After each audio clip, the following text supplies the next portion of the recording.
Welcome on into the Utah Blockcast. I'm Steve Bartle, Utah Insider for KSL Sports. Appreciate all you listeners, all the blockheads out there. Appreciate everybody tuning in. On today's episode, we'll be talking Utah spring ball practice. It was our first media session up there. Talk about what I saw and what I liked from practice. Utah honing in on Wes Wilcox, a longtime NBA executive, to fill the role of general manager. That would be the second hire for Utah basketball. And so we'll talk about that. And then lastly, there was a reunion of the 2008 Sugar Bowl team over the weekend. They got together Friday night and again Saturday morning. And that was all put together by my guy, Sly Sylvester, Stevenson Sylvester, but now I think officially is Sly Sylvester. So he put that all together and he actually joined me. We recorded a good interview to recap everything, what went into it all, and just his feelings and thoughts about getting together with his teammates. That group accomplished a great deal in 2008, going undefeated and winning the Sugar Bowl, beating an Alabama team, and Sly went in depth on that and all that. But also, this group has been through some tough tragedy over the years, and so Sly, that was kind of the whole goal and point of getting together. So, I won't spoil too much more of that, but that'll be. I appreciate Sly for joining me and hopping on with me to talk about that. But first, details on Alex Jensen's new contract. He's inked a 6-year deal with a base salary of $3.6 million and incentives that could get that number up to $4.3 million. So just in terms of base salary, he lands 8th in the conference, but with those incentives, he could reach a max value that is upwards of the top 4 or 5 in the conference. So some typical incentives: win the regular season championship, that's $100,000. Conference tournament championship, that's $50,000. NCAA tournament berth is $25,000. So pretty solid deal for Alex. Again, a 6-year deal worth $21 million roughly, with incentives that could get that number up to as much as $26 million. So pretty solid deal and a significant increase from what Craig Smith had during his time with the program. So pretty solid deal for Alex Jensen, and again speaks to the commitment to the basketball program. But let's switch gears and get to spring ball practice. Now, with our viewing sessions, we do have rules that we have to abide by, and so you can't talk about schemes or certain formations, can't talk about injuries, can't talk about potential position changes. So all of that is off the table when we talk about what we saw in spring practice. So I'll do my best to recap and shine a light on things that we saw while respecting those parameters that we have, because we know that Coach Whittingham would love to not have any viewing sessions for the media, and ultimately you understand why, especially now with NIL being what it is. And so we appreciate our opportunity and time up there, and our ability to watch practice and get a feel for the squad. And so I'll do my best to respect the rules and still talk about what I saw up there. So to start, we'll go with the quarterback, Devin Dampier. I think everybody is interested to hear about Utah's new starting quarterback. And first impression, I have to say, he exceeded my expectations. I've watched a fair amount of Devin Dampier from this past season, and I have an understanding that the accuracy is it comes and goes. There's some erratic throws, and you just kind of have to live with an understanding that there are going to be errant throws. But if you take a step back and you just allow Devin Dampier to do his thing, to cook, if you just let him cook, as the kids say, good things happen with Dampier. So getting up there and watching him in practice, watching him operate, I was actually surprised at how well he threw the ball.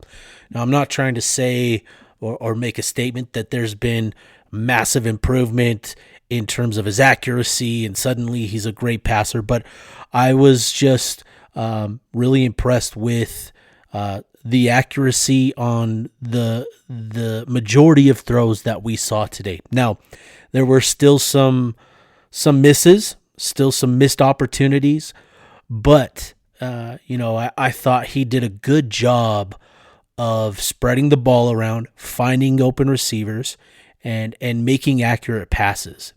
And I think a big reason why that is the O-line in front of him.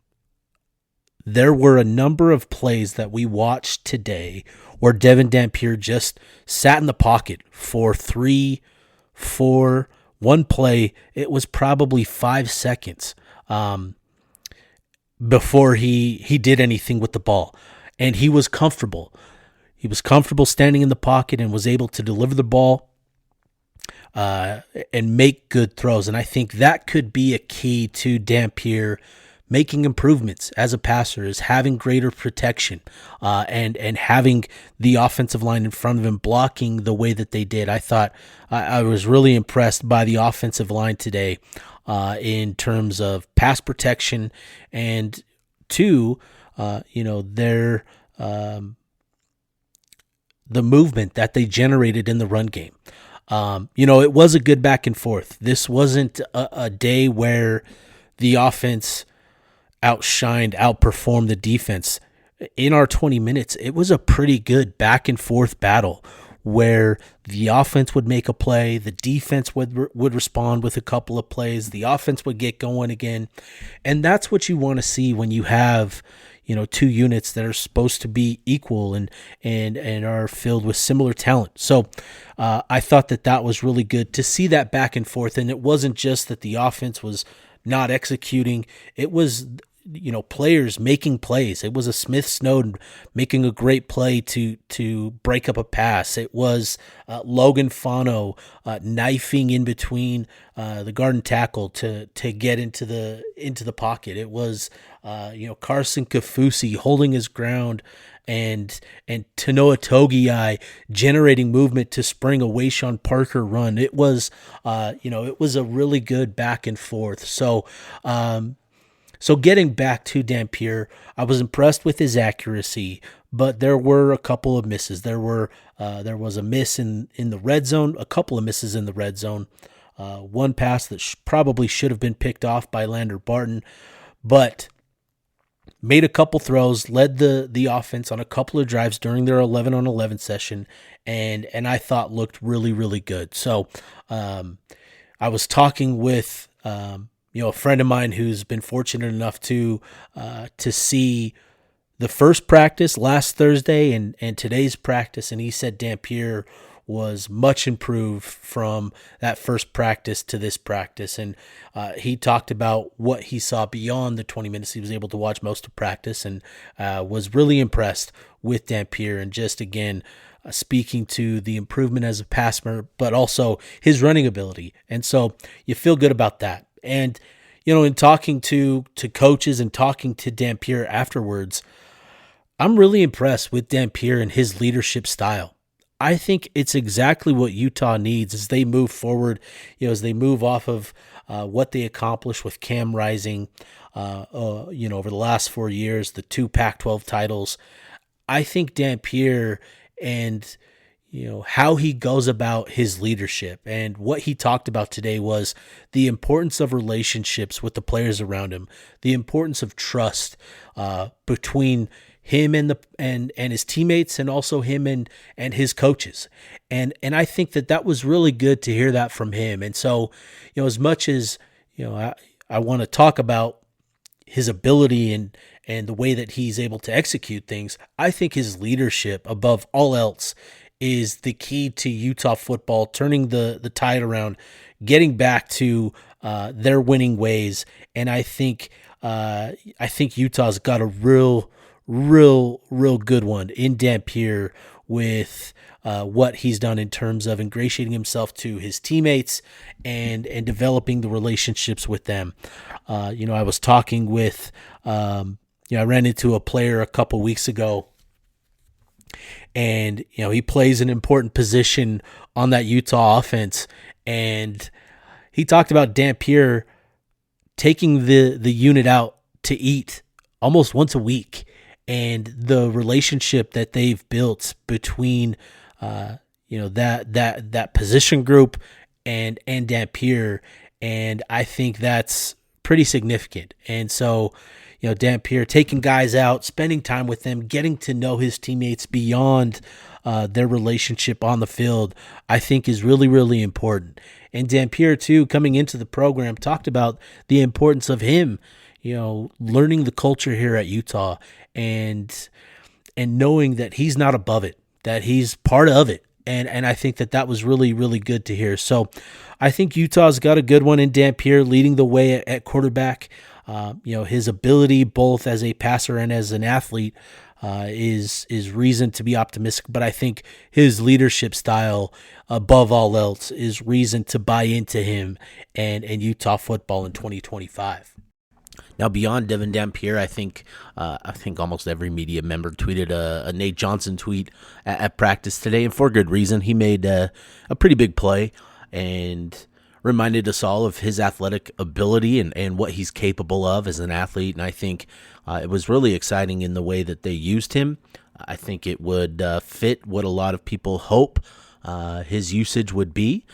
And I think he really has the potential to be, I should say, of being a true Swiss Army knife for Utah and Jason Beck in this offense. I think there should be obviously some guarded optimism, cautious optimism with Nate, but I think there's real potential for him in this offense and what he could become. So beyond Nate and what he did and showed us athletically, I think we didn't get to see too much of any of the other quarterbacks. It was mostly Devin Dampier. We did see Isaac and made some throws, made some bad decisions. He's going to learn the offense. It's going to take time for Isaac, and I expect him to get better over the course of time as he gets more comfortable with the offense. But transitioning to the running back position, and I was pretty impressed with what Utah has in that backfield with the guys that they have in that room with Wayshawn Parker, Daniel Bray, Devin Green, and Nakari Rogers. I think Utah's got a pretty good group of backs to work with, and so should be a lot of excitement there. He wears the number 1, and has a similar build to Jalen Glover. And that kind of took me by surprise. I don't know what I was expecting when I saw him, but I was almost like, wow, that's just a taller Jalen Glover. But I think what's exciting is watching him, I got a better feel for his running style, and he's a no nonsense guy. He's not chopping his steps. He's not dancing around. He's going to put his foot in the ground. He's going to make his cuts. And he ripped off a couple of 10-yard plus runs. Obviously, in practice they limited it to who knows what it ends up being. But he ripped off a couple of good runs today, and you saw the change of direction. You saw the decisiveness in his running ability. I think he's set up for great success running behind this offensive line. Again, in talking about the good back and forth between the Utah offense and Utah defense, there was a lot of variance in the run plays that we saw, which I think should be exciting for Utah fans who got tired of the inside zone handoff under Andy Ludwig. There was a lot of variance in the run calls, and I think that created some interesting matchups and back and forth between the offense and defense. I think the offensive line is going to benefit a lot from this playbook, from Jason Beck's play calling, and watching a couple guys in particular. Tanoa Togiai had a great block to spring Wayshawn free, and Spencer Fano, Caleb Lomu doing what they do, getting out in space at some points was really good to see as well. So, I'm excited about this run game. I think there should be a lot of optimism with Wayshawn and running behind this offensive line. But another standout in this group was freshman Daniel Bray. Now, he just enrolled into the program in January. He's an early enrollee coming from North Crowley, Texas. He was a big recruiting win for Utah, who flipped him from SMU, and getting a first look at him, you see the dynamic athleticism. Now, we've seen that before with other running backs and Dijon Stanley and others like Troy McCormick going back 10 years ago almost now. Geez, that's insane. But Bray is, there's a bit more balance in changing directions when he's running. He just has a bit more fluidity, and I think he could carve out a role in this offense as a nice change of pace back where you're bringing speed onto the field, where you're throwing the fastball with him. So I think Bray stood out today. He was pretty involved in the offense, taking some hands-offs and catching a couple passes. So that was good to see as well. Didn't see too much of Nakari Rogers or Devin Green, but really saw some good things from Wayshawn and Daniel Bray. At the skill positions, this is going to be interesting. Today we, as I review my notes from what I jotted down during practice, outside of a couple of completions to a guy like Ryan Davis and Landon King and Otto Tia, didn't see a whole lot of action for the receivers. A lot of this was a lot of what we saw was centered on the running game and the running backs. So didn't get to see a lot of opportunities for the wide receivers, which was interesting. But we did see, and I think that was by design, just based on what we saw. But I do think, Landon King caught a couple passes and was targeted in the red zone a couple of times. I do think, based on that, I think he's going to be a focal point of the offense. I think he's developing a pretty good chemistry with Dampier. And so, but beyond that, there's a lot to figure out with that wide receiver room, and Utah's going to need guys to emerge and step up. So, today didn't see much of the wide receivers. Part of that, it seemed, was by design based on the types of plays that we saw. So yeah. Beyond that, the offensive line looks great. It looks like far and away the best unit on the team. They did a good job of protecting Dampier. They did a good job of generating movement and lanes, at times for the running game. And so that was, I think there should be a lot of optimism about this offensive line unit and what it could be for Utah this season. It's important that they continue to work and continue to make strides in certain areas and to figure out the depth behind them. I think that's going to be important to have a pretty solid foundation of, a second unit, who are the guys that you trust the most to fill in at certain spots. But I think there should be, a good level of confidence in that offensive line. It was fun to watch, Logan and Spencer go toe to toe for the majority of our practice viewing session. It was good to see, Cash Dillon and Paul Fitzgerald going at it on the other side, and having a good battle there. But this offensive line really handled, pressure and all of that really well. So, plenty of work to be done with that group and with the offense in general, but really encouraged by what we saw. Defensively, again, talking about the back and forth between the offense and defense, I thought Smith Snowden really had a productive day as, working in the nickel, working outside. We watched him line up, outside a couple of times and made some plays. Had a pass breakup, on the inside at the slot position, and really did looks the part of the type of cornerback that we hope he can be. So beyond that, I thought Jonathan Hall and Lander Barton looked really good at linebacker, flying around, making tackles, making plays in pass coverage. And they just provide, I think Jonathan Hall really provides good juice in the middle of the defense, just with his athleticism, with the way that he plays, the tenacity that he plays with. It was well after the whistle, but, he was punching at the ball and trying to force fumbles out every time the ball was around him. So, he's taking to that mindset that Morgan Skelly talked about last week of creating more takeaways, and that was good to see that from him.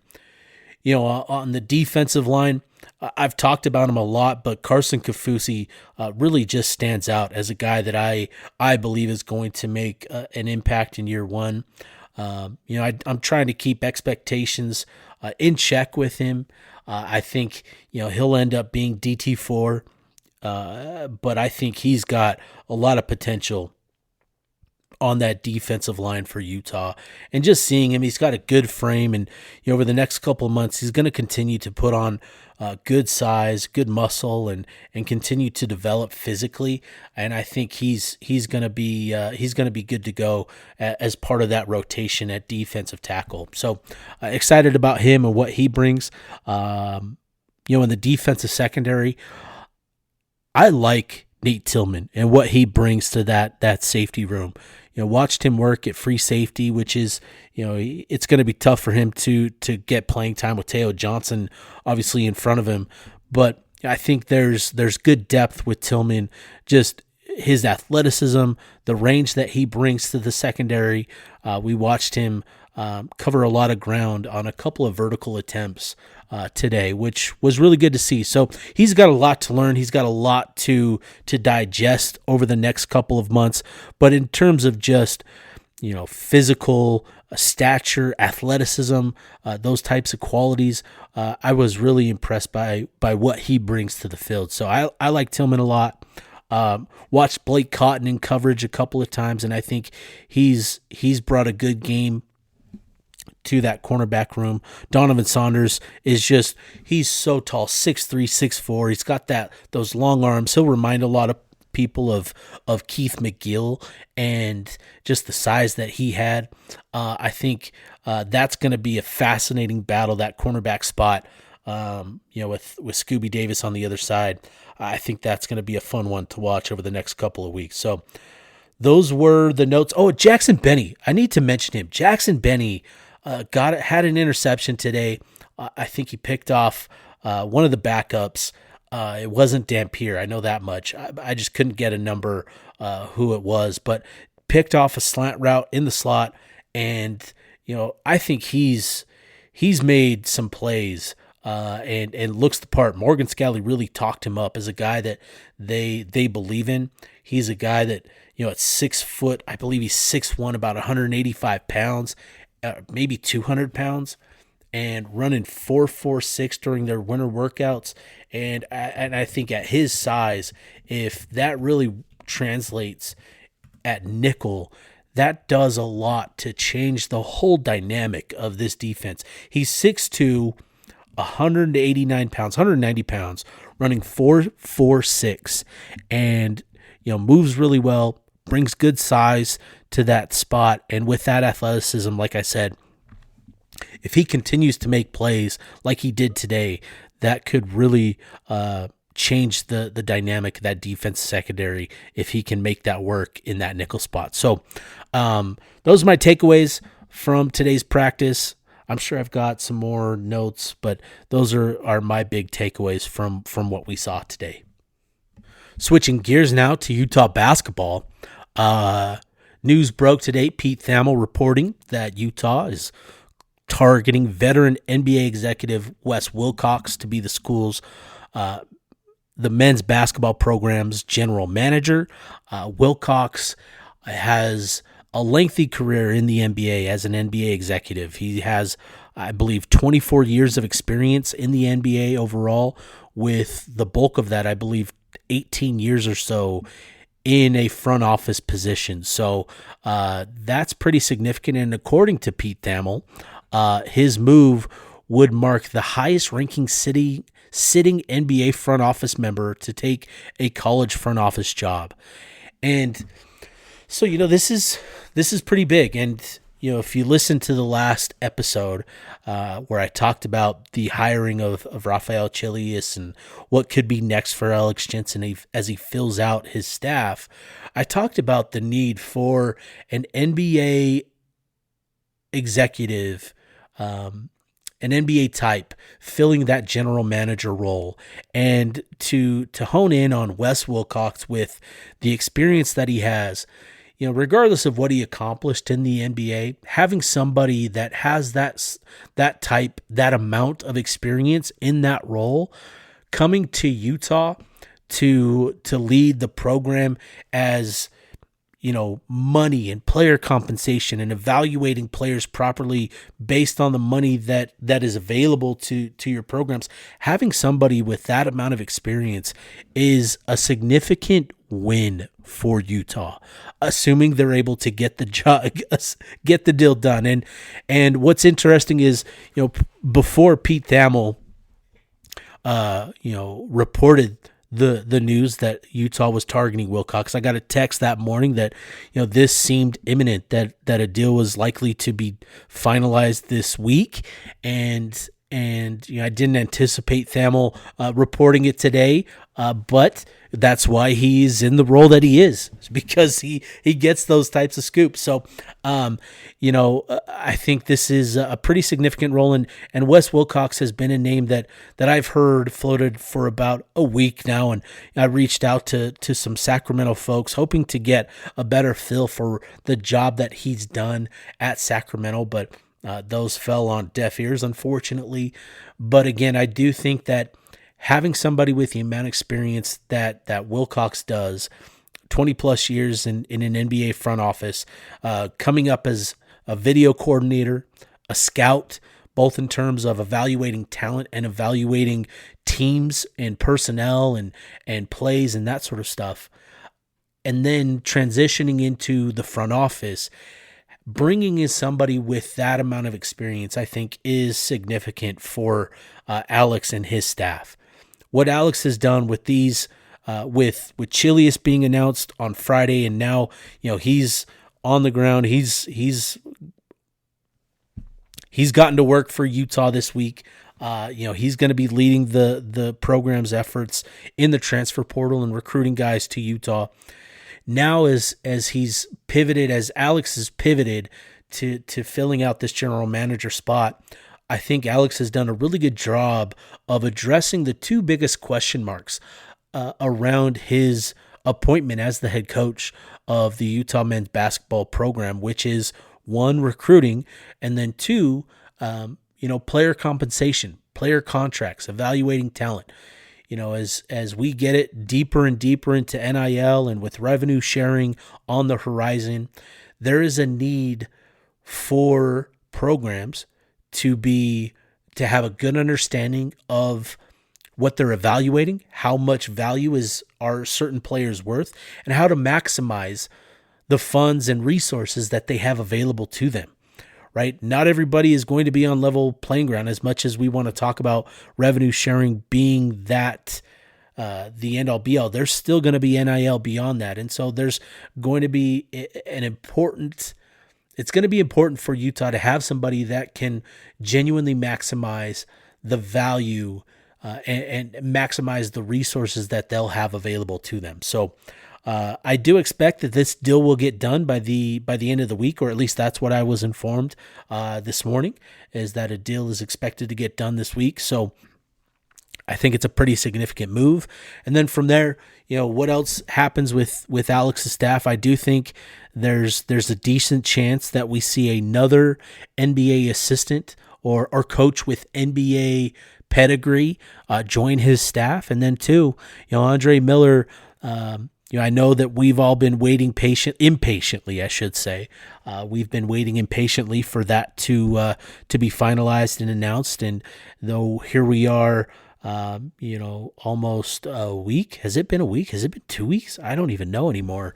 Since Alex was officially introduced as the head coach, but I do anticipate that is going to get done. Andre Miller is going to get done, and that he'll be, part of the staff as well. So, I think Alex has done a really good job, again, of addressing the two biggest question marks in his hiring as head coach and bringing one of the top recruiters of the 2010s in Rafael Chilius, and then two, with bringing somebody in with experience as a general manager that can help Utah maximize the resources that they'll have available to them moving forward. And I do anticipate that the resources around the program are going to be much improved than what they've been. I've talked about it before on the podcast, but I do anticipate that the number that we're all familiar with, around 2.5 million, I do anticipate that growing pretty significantly, with Jensen coming in.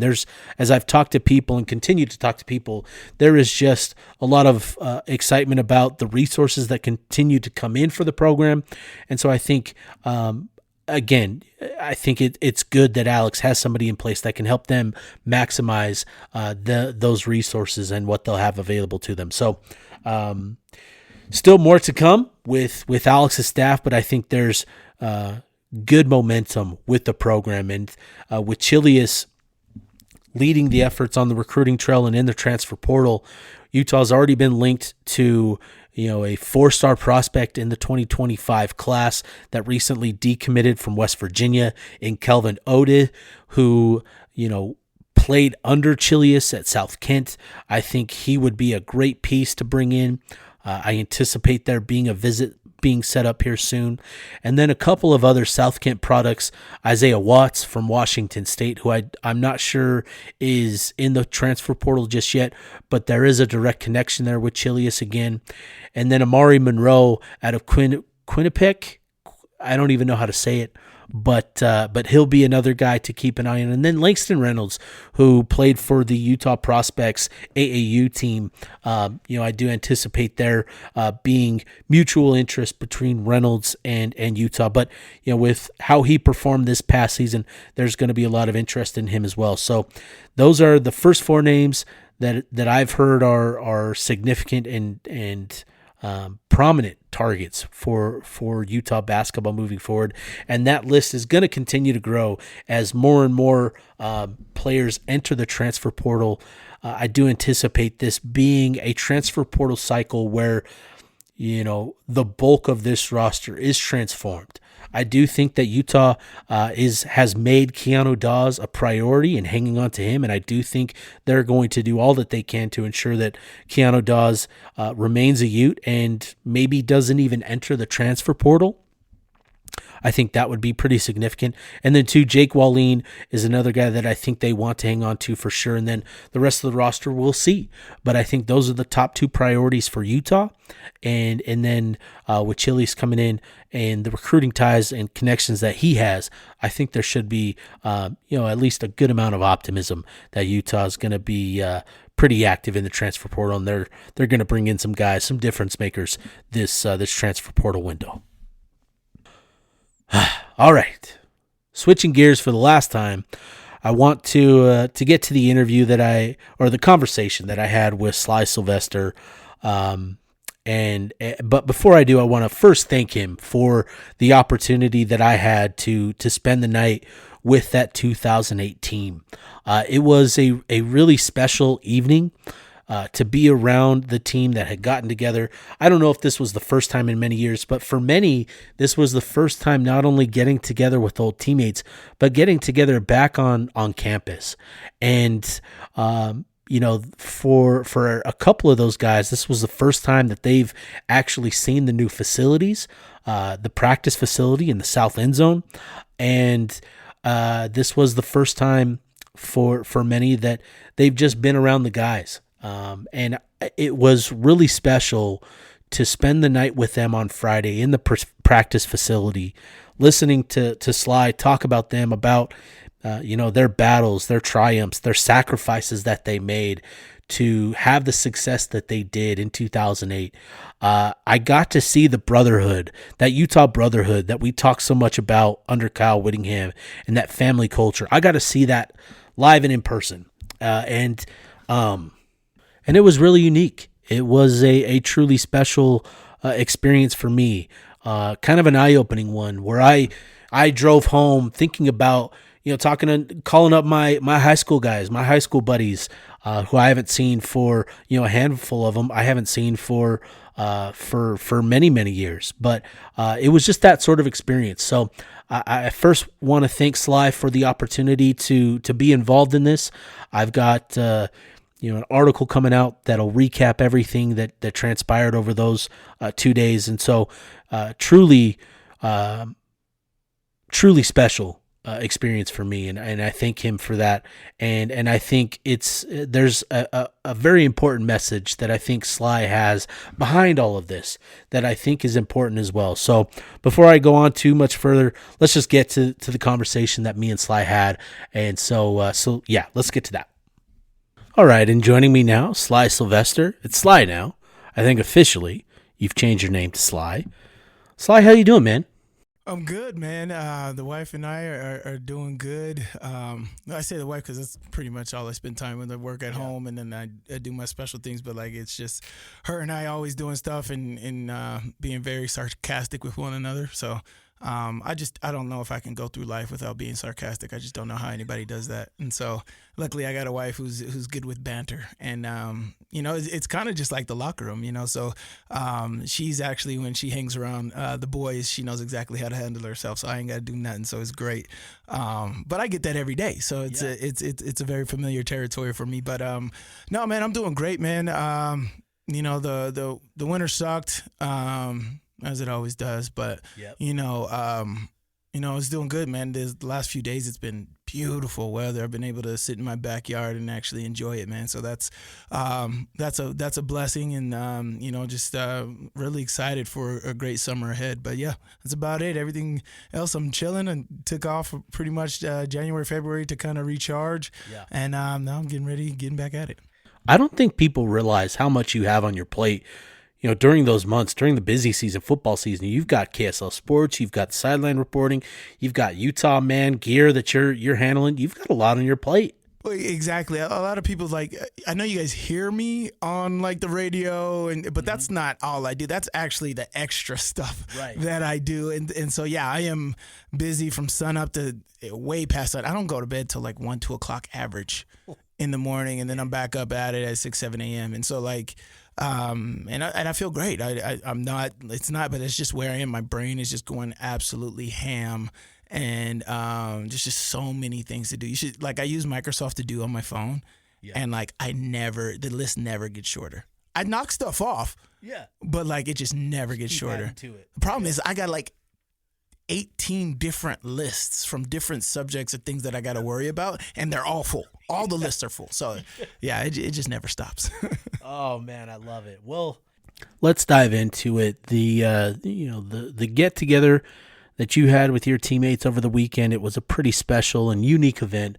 You reached out to all of your teammates from that squad, and not everybody was there, but the guys that were there, you could tell it meant a lot for them to be there. So, I'd just be curious, just your thought process on putting that all together and getting the group back together, for the first time in some years for some of these guys, but just getting that group together. Just what was your thought process on all that? As players, and this is what I kind of told the team when you were there as well, I've played on my high school teams, junior high teams, this college team. I've been to the pros. I've been to the Super Bowl. The only thing that sticks out to me in my brain over and over and over again is this 2018 and how special it was, because it was more than just the games. It was more than just the season. It was the leading up and even the follow through and just the feeling that we had being around one another. It was a true brotherhood. And so when we're sitting over here and we're Utah fans, we're Utah players, and we say family, like, you better believe it. Right. And so for me, I felt a sort of responsibility, as captain. I was 2-time captain my junior and senior year, only junior captain I'm pretty sure. I was talking to my wife. I was like, I'm pretty sure there were other junior captains, but nothing's coming to mind. Yeah. So I thought that was pretty special for me. And we had great dudes on the 2008 team, right? And for my teammates at that point, just based off my freshman and sophomore and off season, voted me captain of that team. I thought that was special. And so as captain, I took it upon myself, or I felt a responsibility to keep us connected, right? And also something that's bothered me, personal about me, death doesn't sit well with me. Yeah. I don't like to go to funerals. I don't even like to talk about it. We got to do this estate planning, and I freaking hate it. And it's one of my things. I just don't. I get all queasy when talking about it. And so we've lost a couple of the members of that football team in 2008, and that just hasn't sit well with me. And I just don't think that we've done enough as the university or as players to make sure that we, shine a light on them. Now, don't let me include the university, because the university has other things. We've had Ty Jordan and Aaron Lowe. That's more recent. But, these guys were guys of the past. They didn't die during the season, but it was afterwards. And what really bothered me was just understanding the story about how they died. At the end of the day, they were alone. And that bothered me. And I was like, we just don't know what each other are going through. And I was like, how are we going to know what each other are going through if we don't meet up, if we don't connect, if we don't know what's going on in each other's lives? We don't know the struggles. Right. And so I want to make sure that my brothers on that team know that we got each other's back. There's a lot of guys on that football team that's done a lot of great things. Right. We got Rojo, we got Matt Asiata, we got Paul Kruger, we got Koamisi, we got BJ, who's now, quarterback coach, offensive coordinator in the NFL. We got, Zane Beatles, we got Freddie Brown and Braden Godfrey. And there's a plethora of guys on that team now that went into all kinds of different industries and found success. John Peel is on every freaking NorderTrack commercial you can imagine. Every time I see his face, I text him. I was like, I hate you. But there's a lot of guys who can help each other out. Yeah. But the problem is a lot of times football players are very prideful, and they don't even like to share their problems, right? And so a lot of them go into hibernation. And there's a lot of guys who didn't show up at this event that are going through stuff, and we just don't know. Right. There's two guys. There was a guy who came to this event, Mo Neal, and there's a guy in San Francisco, and Mo Neal lives out there. They don't live that far from each other. Right. And it's been for years, never connected. Oh, man. And it's sad. Yeah. Right. And so we talked about stuff like that this weekend. We got to make sure that we're there for each other. We got to make sure that we're checking in on each other. Right. And so that's what I want to do. I was like, it's more than just a single event. I want to make this consistent. Right. I want to make at least one big event where everybody from out of state can plan to come. But even the guys that are in town, because there's a good majority of guys that are here in town, we need to meet up, man. Yeah. Once a quarter, once a month. We don't have to do anything. Literally before the event, I don't know if you saw us in the parking lot, but we were coming from the parking lot. We were in the parking lot, and we could have literally been there for the next 4 or 5 hours. Yeah. We didn't even realize this. We're like, oh crap, it's 6. We got to go inside. Right. And that's all it takes is just for us to get in the same space and feel that brotherhood, feel that love. And what I loved about this weekend was, even for me, I felt it. So I know everybody else did. It's just whatever we had going on in our life negatively or whatever, you forgot it. Right. You forgot it. Mm-hmm.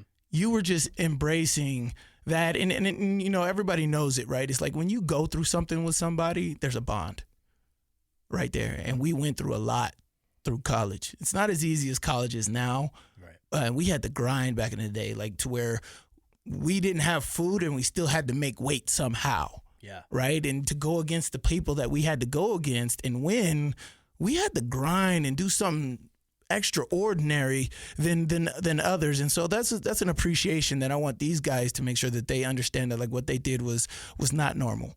Yeah. And so even though we went undefeated, there's been some undefeated teams, but there's been a lot of football teams in the last 130 years. Not a lot of them's gone undefeated. Right. You were one of them. So yeah, so this weekend was all about making sure they realize that we did something special and we have a brotherhood and we need to stay connected, and so we're not losing more of us. With Greg Newman and Tyler Williams, it was, I thought, really cool that you put together these videos of Tyler's parents and Greg's mother and sister, and they shared their thoughts on their experiences, their son's experiences with the university. And for myself, in talking to some of your teammates, there were a couple things that just stood out in terms of what they said about them. They talked about the toughness that they played with. They talked about the sacrifice that each of them made.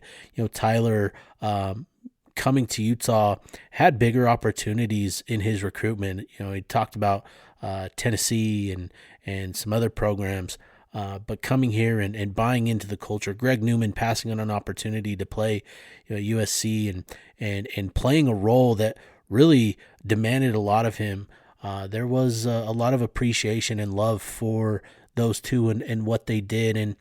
And so, it's interesting. I thank you, Sly, that you were able to put together those videos, and I think they were truly special. And I think it sent it home the message that I think you were trying to convey, and that it's important to just stay on top of these, stay connected and to stay in touch with one another. And I think there's a really important message, not just for your team, but for everybody. Right? It's important to stay connected, and I thought that you did a really good job with that. I interviewed Greg Newman's mom and sister, and that had to have been my best and favorite interview to do.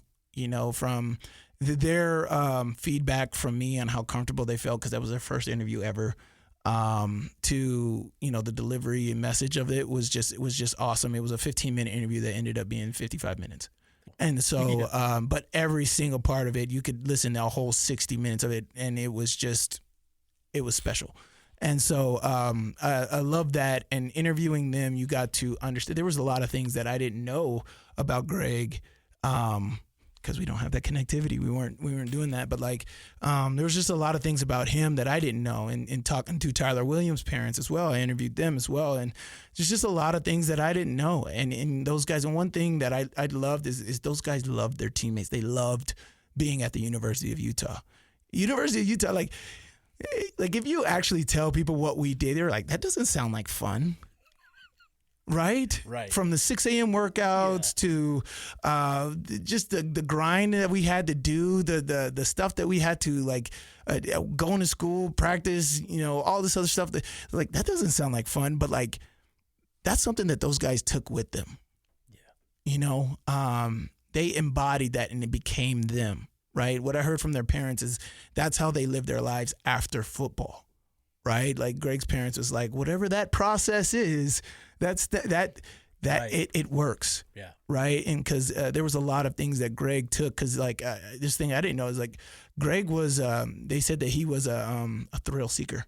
Right. And I'm just but he had a lot of anxiety issues. Right. And so they said he moved to New York to do, financial stuff, because he was a really smart financial guy, like Wolf of Wall Street stuff.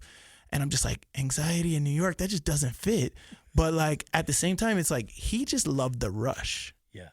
Right? Like football, you don't know what's coming. You don't know who's going to hit you. You just have to react. And it's a high intensity. You got to be very alert at every second with football.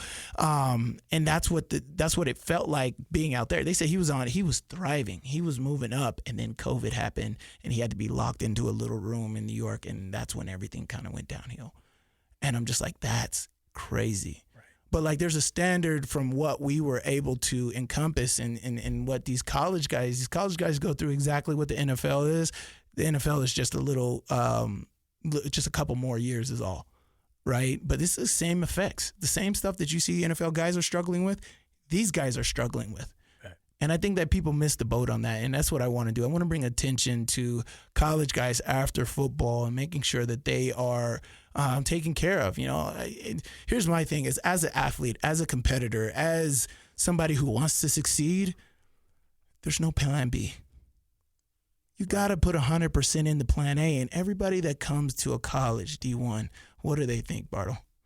They're going to make it. They think they're going to make it to the league. Right. Yep. And when that doesn't happen, that is a shock. And then what do you do when that doesn't happen? You're trying to find something that will equate to what that rush was in college. And when you don't find that, that's when things spiral out of control. And from the stories that I've heard, that's what happened with Tyler and Greg. And so I think that us staying connected and that brotherhood and finding resources and finding things that will help us all, progress forward is all that I want to do, and make sure that we can utilize everything that we can to make sure we all are succeeding.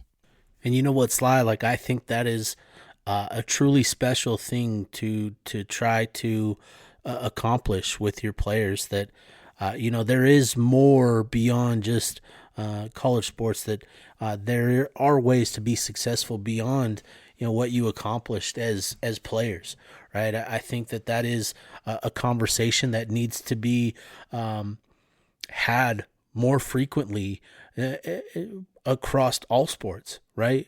Eventually, careers come to an end.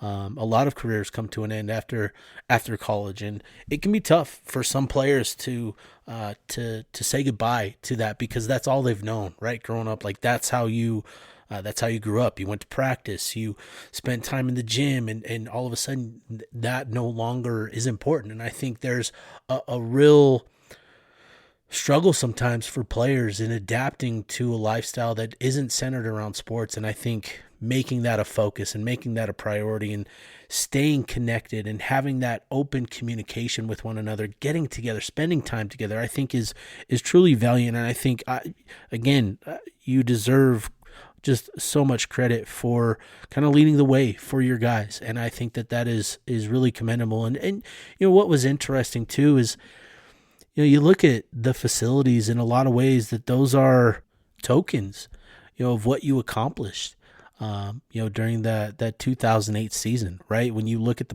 practice facility, you guys didn't get to enjoy that, but that is a product of, one product of what you accomplished as a team. And I think being around the guys for like I said earlier, for many of them, that was the first opportunity to be back on campus and to see the facilities, to see that. And there was pride in seeing, what they accomplished lead to something greater that benefited the program and the future of the program. And what you guys did in 2008 was, a product of what the team in 2004 did, going to the Fiesta Bowl. And I think what you guys did and seeing that pride on their faces, as you took them on a tour of the South End Zone, you could feel it, you could see it. And I think that was really cool to witness. And I think, it's important that they truly understand that they were a significant part of those things coming to be. Obviously, they came years after your guys' time with the program, but a lot of what we know now of Utah football doesn't happen without you guys kicking down the door, punching Alabama in the face, and then punching them again over and over and over again. That does not happen without you guys doing that. And so it's just, you guys deserve to be proud of what you accomplished. And I think you accomplished that by getting them back on campus and providing them, and with you living here, I don't want to say that you take them for granted, but I do think it was really cool that you were able to take them on a tour of the facilities and to spend time in them. Well, I don't take it for granted. I'm amazed every time I go up there. I was just up there right before I got here to you, and I'm just like, this is awesome. I was meeting a lot of new guys, connecting with Wayshawn Parker and a couple of the new guys who were coming in, man. And I know as a player what I respected, right? Because Coach Witt made sure that we respected it. Is the older guys, right? The Weddles, the Dave Revels, the Spencer Toons, the Marcus Ledbetters, the Steve Fafitas. They made sure that we knew who those guys were. So if we ever saw those guys, we pay respects. And that's what I love is those guys. They don't really know who I am, but they know that I was somebody around, and they show respect and that's just everything. I don't know if you remember when I kind of got on Morgan too about the 04 team. Mm-hmm. So what I said was I was just like, I felt like the 08 team was more impactful, right? I didn't say that they were better, right? We're going to have to play because I love that 04 team. I watched that film and I'm just like, wow. Yeah. Right? But what we did, I felt like was more impactful for the city, the university, the conference, like whatever it was, to transpire Utah to propel them to whatever they were. I felt like 2008 is what did that. Now, the only reason 2008 was able to do that is because of what 04 did. I agree. And so that's what I wanted Morgan to make sure he understood. Like, I wasn't taking a slight at you guys. I'm just like, it's evolution. Right. It's because of what you guys did gave us the opportunity, right? Because of what you guys did in 04, they're like, okay, let's match these guys up with somebody and let's see what they got. But the thing is we still had to do something when we got there, and that's what we did. And so, like, I just think that it was an evolution. Like, 04 helped 08, 08 helped move to the Pac-12, and then, so on and so forth, Pac-12 championships to 18, 19, 21, 22, getting all that. There was evolution. We went through how many Pac-12 championships before we actually won them, right? And so there's evolution in all of this, and every single year is good. That's why I think that there needs to be more respect put on alumni. Yeah. And there's just not. I think the University of Utah is missing the boat at that, right? Because it's just like, as I said, the evolution, the reason why we're here is because of what guys did before. It wasn't just the 08 team, right? There's a culmination of guys from Nate Orchard and all the All-Americans that we had, from All-American punters and Tom Hackett and all of these guys and Hunter Dimmick and all of these guys who did just amazing things for the University of Utah. Like, that was all part of our growth. Yeah. Right. And I just think that there needs to be more respect put on that, as far as just making sure that they're acknowledged. Right. I tell you, like, going to the facility, those young guys, they respect that. Right. It's the same thing like I do with training. Right. Your parents can tell you the exact same thing that I did.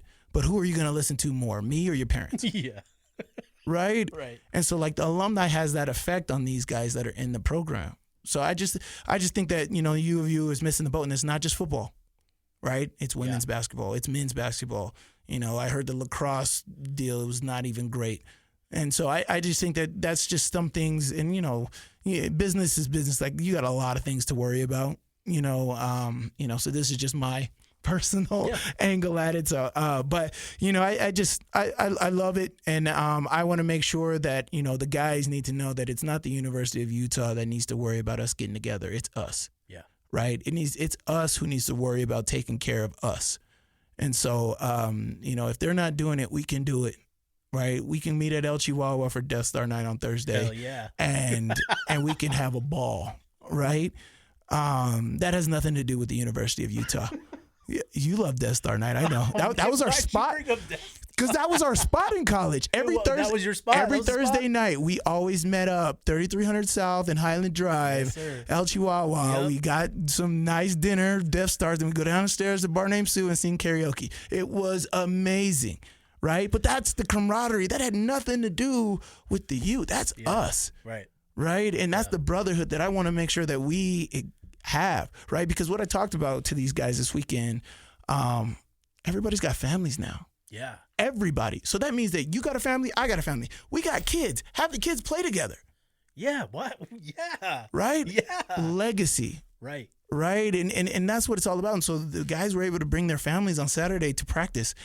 And the responses that I got from them was just absolutely amazing. Right. They were just like, you have no idea how much this meant to me and my boys. Yeah.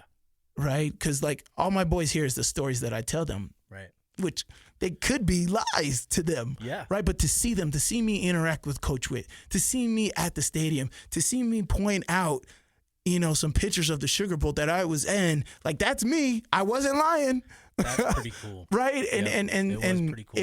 it was awesome. I got that from so many guys, and it was just an amazing weekend for us to get together. Yeah, and I do think there's validity to what you're talking about with the university and alumni. I do think that the university in general can do a better job of incorporating and involving alumni and in all sports. Right? I know that's been an issue, a growing issue with the basketball program, as I've talked to a lot of former players with Alex Jensen coming in, that there has been a growing disconnect over the years with many alumni, and now with Alex coming in, there's sort of a reigniting of the passion for the program again. And I think Utah football and all programs, I think that's a hope and goal of President Taylor Randall, and what he wants to accomplish with his vision for the university is creating a greater community, not just on campus, but beyond it as well. And I think, honoring the alumni as much as possible is an important endeavor in that. And I do think that is something that, should be a focal point for the university in general, is involving alumni more often, more frequently. And I think that, it's going to take leadership, player leadership from guys like you and others to step up and kind of take the bull by the horns. But I do think the university can do a better job with that. I'm in agreement with you there. Yeah, and we just got to remember, it's not Coach Whittingham's job for that, right? It's not Alex Jensen's job for that. But what it is, their job is to reinforce that alumni means something here, right? And that's easy on their part to do, but it's not their job to connect alumni to make sure that that's happening. They shouldn't be having those conversations. The university needs to be stepping up and doing that in general, right? And so I look forward to continuing this on, and hopefully I springboard other captains of other teams, basketball, football, whatever it is, to do the same. And it starts with somebody, right? And that's what I'm taking from this. It starts with somebody. It starts with either me taking the first step and making sure everybody understands the importance of getting together, right? Yeah. Tyler passed away in 2014, and Greg in 2020. No, it's just past year. Sorry, past year. 24. Right. Just last June. Yeah. And so that's a big separation between the two. And then there were so many guys that had no idea about anything of that. Right. That's not okay. That's not cool. Yeah. Right. And so I just think that I think we did a pretty good job. I don't think that, it was everything, but I want to make sure that they're a part of everything that we got going forward. Because, I want to make sure that we do events, consistently, and their families are all included to make sure that they know, one, how much Greg and Tyler meant to the team. Because you said something earlier, these guys were great competitors, right? I didn't even know, they were both highly recruited. Tyler broke all kind of records when he was 15 years old, like a world record for strength record, right? And he was being recruited by SEC schools. Tennessee. Yeah, and so and Greg was too. Greg went to this top school in California. They went undefeated senior year, just like he went undefeated senior year in college. Mm-hmm. And he was at schools. He got offers from USC with Pete Carroll. He got offers from he was supposed to go to Colorado and all these other schools. And so he was no small deal. But where did they feel home when they did that? They feel home at the University of Utah. Right. He was at the USC, it's going to be a glitz and glam show here with Reggie Bush and all these other people. I can come here, but I'm not going to do anything. Right. I love football. I want to play. And then go to Colorado. It was just a fictitious place. It wasn't real. And so I moved to the University of Utah, and that's where I settled in, and I really felt home. I grinded and I made it happen. And as you said, what him and Derek Shelby did that year in 2008 to sacrifice, those are defensive ends that played 3 technique the entire year. Yeah. From the very first game against Michigan all the way to the Sugar Bowl, and dominated. Right? Yep. And so that was the best showcase of will I've ever seen, and sacrifice that, I took with me for my whole life. If you want to win, you want to find success, it doesn't matter who does what, as long as the job gets done, right? Some people are going to have to sacrifice for the greater good. Right. And Greg Newman made a crap ton of plays at the 3 technique. Yep. Right. And so did Derek Shelby. They did so many things, and how the philosophy of our defense was that year. It shook up a lot of people, man. That's why I thought we were just so unique. It was just great. Yeah, no, and hearing you talk about, your mentality and approach to that Sugar Bowl game, and having it verified by others, just your approach and what you wanted to accomplish, and punching those guys in the mouth and doing it over and over and over again, I thought that was a lot of fun to listen and hear the guys talk about you. I was on one. Yeah. I ain't gonna lie. I was on one. We was down in New Orleans for 8 days, but it was great. We got this thing, Coach Whittingham, 48-hour rules. 2 hours before, or 2 days before the game, you got to lock in, right? And as soon as you get closer, you got to lock in more and more. 48 hours was New Year's Day, New Year's Eve. So there's Bourbon Street's literally 2 blocks away from our hotel. So besides the craziness of New Orleans, our hotel was like going smoky crazy. But like, I mean, I had been studying film for the 3 weeks prior to that, like crazy. And I'm just like, I don't get it. What about Alabama is so special? And that's all we were hearing. Alabama this, they're so big. I'm like, I look at their roster and I'm just like, they're the same size. They're maybe a little taller, but they weigh the same. Yeah. And if anybody knows, low man wins, right? So like, it's all a showcase of will. It's like, we've done so much here. And I know that because of the outside noise, we could be intimidated and we could lose the game before it starts. And as I said before, it starts with somebody. So for me, they saw my intensity in warm-ups. They saw my intensity in the locker room. And then they saw my intensity at the coin toss. Right? Yep. And they're like, okay, this is real. But what set it in was that first series. And I did that sack, and we got that 3 and out, and we were just on. Yep. We were locked in and on. And so that is what it sets the stage. It starts with somebody, and we were just feeling it. We were ultra confident. We didn't think about anything else anybody was saying. We knew what we was, and that's what it is. That's football, right? You got one opportunity. It's not like basketball where you got multiple games in a series to beat somebody. It's one and done. Yep. And so we stepped up at that moment, and everything happens for a reason. And that was just our moment. That was our time. Yeah. And well, what a time it was, man. You guys took it to Alabama, took it to Nick Saban, shocked the world in a lot of ways. And I think, again, it was just really cool to be there, to take it all in, to see the instant connections again with so many of those former players seeing each other for the first time. It was really cool to see you guys sort of relive those moments and the inside jokes even.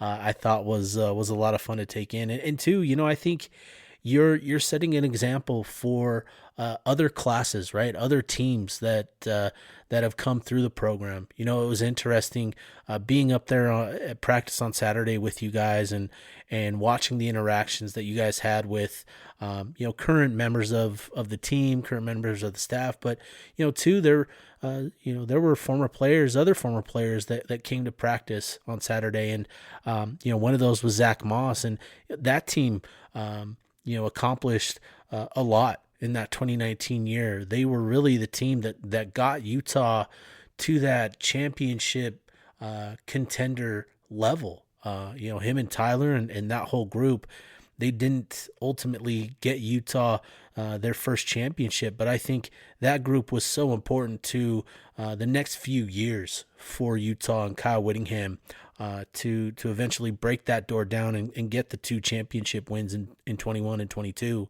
But I think, seeing you guys being there with your Letterman jackets, your specialized Letterman jackets that you got your teammates, which are just dope. They're so badass. Just all black, the 08 patch, the Sugar Bowl patch, the custom lining inside the jacket. It was just a great job, dude, putting that together. But I think, for Zach, I hope that, him seeing you guys there, that motivates him to do something similar with that group, and so on and so on. I hope that this sort of sets an example for other guys and strengthens that brotherhood, for specific teams, but also between teams even. Yeah, man, it's a fraternity, right? Yeah, Zach wasn't even close to the 08 year, right? Yeah. But like, I've been close to Zach even his whole time at Utah. And just to know that we're all Coach Whittingham's guys. Coach Whittingham's been in the University of Utah since 1992, 94? Yeah, long time. That's a long time, right? And he's been doing it, and these are all his guys. So him being, like, Coach Whittingham, he has a great memory first. It's tremendous. Like, if you watched him in the room, with everybody, I think he enjoyed that event just as much as we did or more. Yeah. Right? And so he just remembers everybody. And, like, he hasn't seen these guys in 10, 15 years. Right? And so, like, but we're all Coach Whittingham's guys. And so it's just awesome in that fraternity that we can all be connected in some kind of way. We all know who Zach Moss is. And Zach Moss, I know that OA team. I'd like to get to know some of the guys that were on that team, right? And so like it's just crazy, and that fraternity, that connectiveness, and we just don't know how we can help one another with just a simple conversation by showing up, man. So that's what I hope to continue on with all of that, and hope that other teams put together their own things, right? Don't wait on the University of Utah to do anything for you. Step up. Do something for your team, your boys, take responsibility and make that happen, right? Like, as I said, when I first got to Utah, Coach Whittingham made it a thing that we recognized and we appreciated alumni, right? The Bo Nagahis, the Jesse Boones, the Jordan Grosses, they put in work, for this university. And every single year we're just gaining recognition that's bringing the fervor of this university across the nation. We're a household name now. I can go across the country and wear my Utah Man gear and people know, oh, I know Utah. Yep. Right? And so like that wasn't the same years ago. And that's just the evolution of this. And so if we can keep intact, keep this fraternity intact, keep this brotherhood that we preach. We preach family, we preach brotherhood, we preach all this stuff. I want to make them more than just words, right? Act on it. Yep. I love that. And I think that's a good note to finish on with that 2008 team. But, you were talking earlier about how you were just up at the facility talking with Wayshawn Parker. I would be remiss if I didn't ask you your thoughts on Utah football and what you hope that they accomplish during spring ball and during the off season. Just a few times that I've been around this offseason, since new guys came in, there's a bit of excitement. Yeah. I mean, of course, the previous years there was excitement. It felt like it was great. Of course, we had an amazing roster. There's nothing to be, ashamed about with all of that. But there was just a lot going into that. But what I see from the coaches, I know you get re-energized every year, but the new guys coming in, I think they really love being here. They love the facilities, right? The facilities are amazing. We got everything's taken care of. It's a well-oiled machine up there, from the equipment staff to the strength staff, and Coach Elisai, what he's doing with the strength staff, because he takes he's the main guy in the off season, right? Yeah. So the culture of Utah football really runs through Coach Elisai. Right? Because he's with them majority of the time. He's making sure that they're on time. He's making sure that they understand the standard that we have at the University of Utah.